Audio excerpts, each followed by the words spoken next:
Nah, jika Anda ingin memohon pada satu hal yang mustahil menurut manusia, maka minta dengan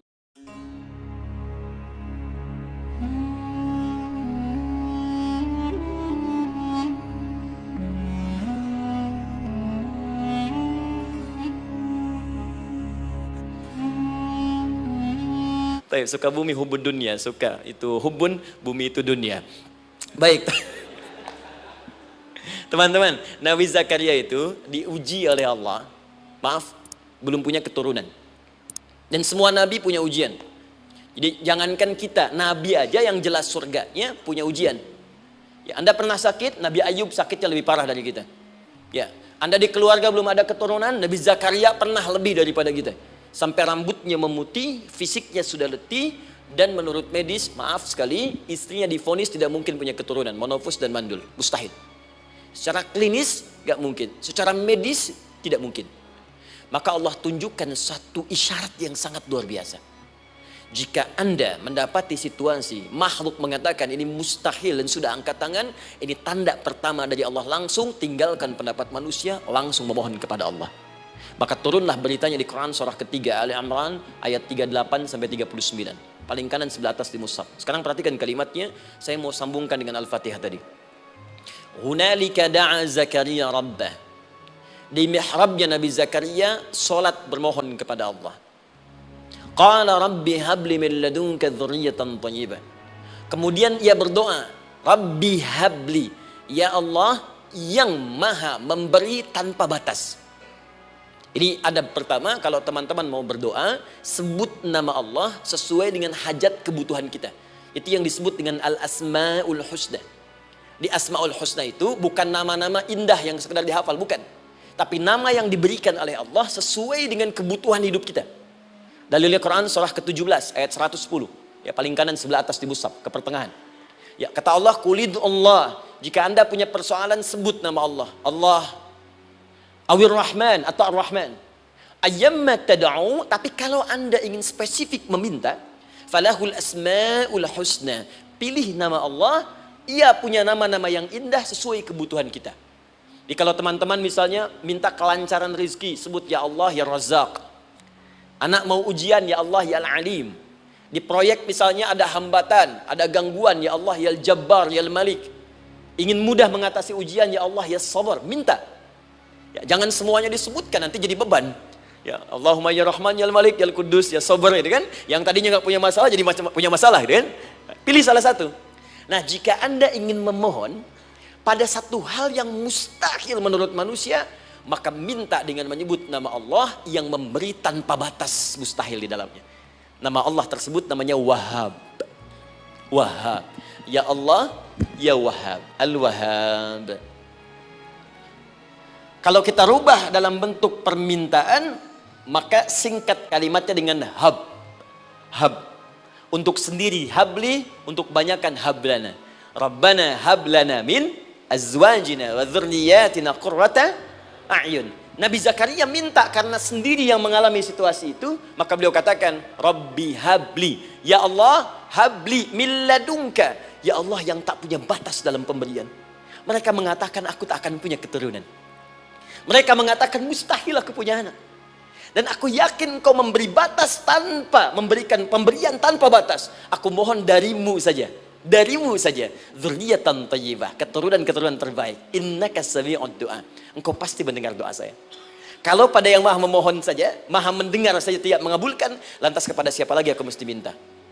Tapi poinnya bukan itu. Poinnya adalah ini disampaikan oleh Nabi Zakaria dalam keadaan sedang sholat. Mesti berdiri dalam sholatnya.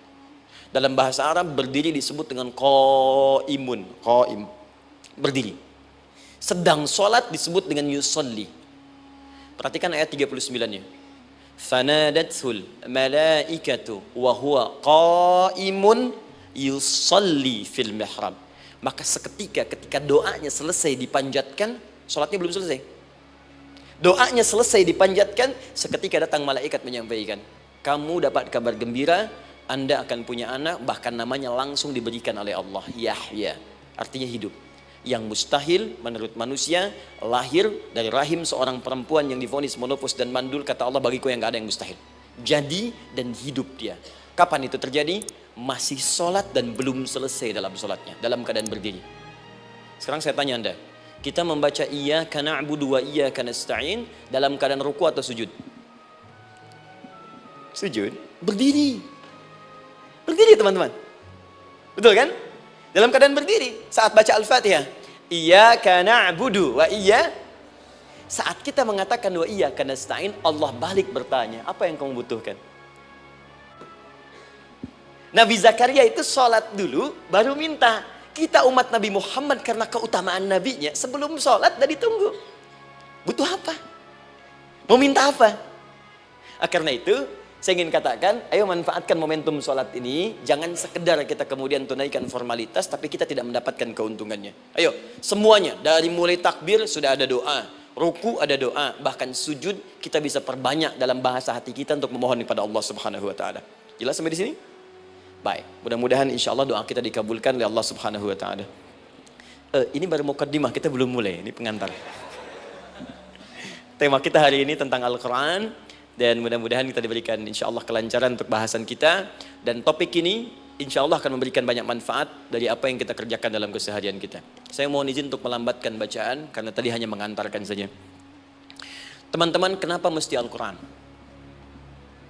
Apa esensi Al-Quran? Dan kenapa Al-Quran diwahyukan pada Nabi Muhammad SAW? Apakah khusus untuk sekedar dibaca? Atau ada satu nilai yang sangat penting yang justru itu mengandung nilai mukjizat yang paling dalam dari Al-Quran? Yuk kita mulai dengan Al-Quran surah kedua Al-Baqarah ayat ke-38, paling kanan sebelah atas. Disambungkan dengan Quran surah kedua ayat 185, paling kiri pertengahan di mushaf. Quran surah kedua ayat 38 dengan Quran surah kedua ayat 185. Saya mulai dari kisah Nabi Adam. Saya pelan-pelan. Nabi Adam saat diciptakan oleh Allah, kemudian diberikan informasi bahwa beliau akan bertugas di bumi, beraktivitas di bumi. Disampaikan di Quran surah kedua ayat 30, paling kiri sebelah atas. Wa idh qala rabbuka lil malaikati inni ja'ilun fil ardi khalifah. Kata Allah, dan pelajari, ingat ketika kami menyampaikan pada para malaikat, kami akan menugaskan satu makhluk, manusia namanya Adam, di bumi tugasnya. Untuk menjalani hidup di bumi.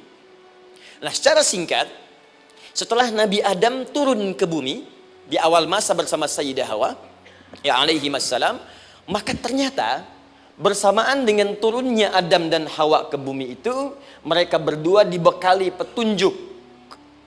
Yang dengan petunjuk itu, ini yang dahsyat. Allah jamin semua aktivitas hidupnya, dari mulai yang sederhana sampai yang kompleks, pasti jika diikuti petunjuk ini, dia akan senang menjalaninya dan akan tenang mendapatkan hasilnya. Ya, perhatikan kalimatnya. Quran surah kedua ayat 38. Fokus. Qul nahbitu minha jami'a. Kata Allah, sekarang tiba saatnya. Adam, Hawa, turun kalian ke bumi. Kalau setan kita tinggalkan aja ya. Ini kita bahas Adam dulu. Turun kalian semua ke bumi. Fa imma ya'tiyannakum minni huda. Maka nanti sejak kalian tiba di bumi itu, aku akan turunkan satu petunjuk disebut dengan hudan namanya. Hudan. Fokus. Faman tabi'a hudaya, maka jika Anda dan keturunanmu mengikuti semua detil di petunjuk ini, fala khaufun alaihim walahum yahzanun, maka aku pastikan engkau dan seluruh keturunanmu akan menjalani hidup di muka bumi dengan tenang dan senang. Fala khauf, khauf itu gelisah, takut. Lawan dari takut apa? Tenang. Lawan dari gelisah, tenang. Kata Allah, jika Anda mengikuti tuntunan hidup yang ini, maka saya jamin semua hidupmu tenang. Walahum yahzanun, dan saya pastikan selama hidup di muka bumi itu, kalian tidak akan pernah bersedih. Senang. Lawan sedih, itu senang. Jadi ternyata kita itu diminta tugas di bumi itu bukan untuk dipersulit. Jadi kalau ada yang hidup sampai saat ini sedih deh, di rumah tangga sedih, di kantor nggak tenang, pasti di antara poinnya, bukan nggak mampu senang, tapi boleh jadi yang hidup ini tidak membaca petunjuk kehidupannya. Anda kerja di perusahaan, teman-teman ada yang di Pertamina, ada yang di yang lain. Kalau Anda nggak ikuti petunjuk, kan pekerjaan tidak akan berlangsung dengan nyaman kan? Kalau Anda nggak ikuti aturannya, bagaimana bisa mengerjakan petunjuk itu dengan nyaman? Maka apalagi hidup yang kompleks, kata Allah, sejak Adam saya turunkan, sudah ada petunjuk kehidupan. Saya namakan dengan hudan.